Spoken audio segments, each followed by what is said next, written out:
महाप्रभु कहीं 15 दिन असुस्थ रुहति आसतु जानिबा।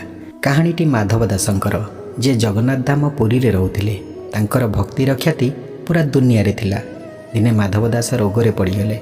बहुत लोक आसिले सेवा करने किंतु से मना कले सेवा करने और कहले मोर तो महाप्रभु अछंती, महाप्रभु संभाली नेबे। सी आसंती मते दर्शन दियंती, मु भोग लगाए और मो सहित खेलती। रोगरे पड़ी तो सी निश्चय आसबे। बहुत दिन होईगला केही आसले नहीं। जेतेबेले से बहुत रोगिणा होईगले, दुर्बल होई पड़िले और सेजरू उठी पारिले नहीं, स्थिति बिगिड़ी गला। भगवान देखिले जे मो भक्त असुविधार अछि।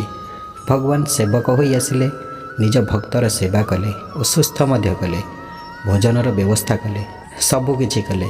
जेतेबेले माधव दास को होश आसिला, से देखिले जे साक्षात भगवान आसिछंती।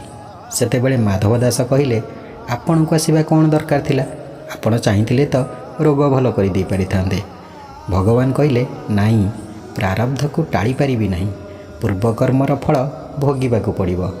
आउ 15 दिन तुमको भोगिबाकू पड़िबो।